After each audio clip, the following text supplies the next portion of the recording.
ہم لوگ یہ ہیر رانجھا ایک فلم دیکھے، پہلے بچپن میں فلم دیکھنے کا بہت شوق رہا، تو اس میں جو ہے پوری فلم جو ہے ڈائلاگ پورے شعر و شاعری میں ہے، تو ہم لوگ اس کو دیکھ کر کے آئے تو ہم لوگ شاعری میں بات چیت شروع کیے، کچھ بھی بولے تو شاعری میں، تو ایسے ہی کرتے کرتے کرتے پھر گانا لکھنے لگے، اور گانا لکھتے لکھتے پھر ایک بار میں ایک ایسا موقع آیا کہ ایک مشاعرہ رورکیلا یہ روشن میڈیکل کے سامنے تھا، تو ہم گانا لکھتے تھے اور سوچتے تھے کہ فلم میں گانا لکھیں گے، جائیں گے، بہت پیسہ کمائیں گے۔ تو پھر ان لوگوں سے ہم بولے کہ بھائی مشاعرہ میں ہم بھی پڑھیں گے، تو بولے مشاعرہ کے لیے غزل چاہیے، تو ہم بولے غزل تو نہیں ہے، گانا ہے، تو بولے نہیں غزل۔ پھر ہم اسی رات میں غزل لکھے، اور پہلے کیا تھا ابتدائی دور میں ایک غزل ایک دن میں کہہ دیتے تھے، غزل لکھ کر کے پھر بولے کہ بھائی یہ دیکھیے غزل تو ہم لکھ لیے، تو بولے گیاس چچا کے پاس ذرا چلے جائیے، بولیے گا ان کو۔ گیاس چچا کے پاس لے کے گئے، دیکھے گیاس چچا تھوڑا ادھر ادھر کر کے دیکھے، اس کے بعد بولے کہ ٹھیک ہے جائیے۔ پھر یہاں پڑھے، اس کے بعد میں بہت پسند کیے لوگ، اب بولے آپ کی شروعات ہے لیکن بہت بہتر شروعات ہے،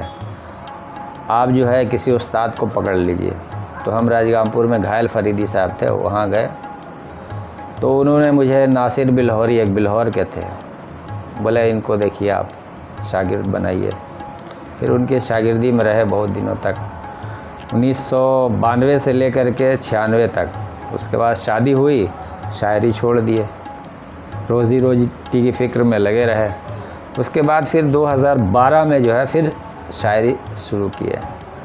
اور 2012 سے اور اب اللہ کا فضل و کرم ہے کہ بہت مشاعرے بھی پڑھے۔ ابھی بیچ میں دہلی دوردرشن کا DD اردو میں کبھی حاضر ہو پروگرام بھی، اس میں بھی گئے۔ جو ہے کتاب میری آئی 2019-20 میں، اڑیسہ اردو اکیڈمی کی جانب سے، اس میں پیسے کا تعاون ہوا۔ اور رورکیلا سے اردو کا فی الحال میں ایک واحد شاعر ہوں،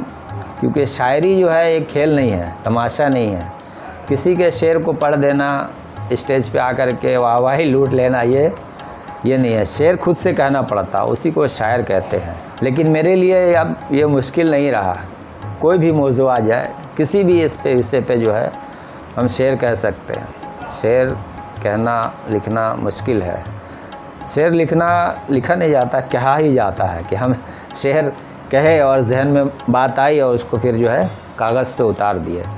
کیونکہ ایک لائن جو اوپر کا مصرع ہے یہ کتنے گرام کا ہے اور نیچے والا مصرع کتنے گرام کا ہے، یہ برابر ہونا چاہیے۔ اگر ایک بال برابر کا بھی ادھر ادھر ہو گیا تو پھر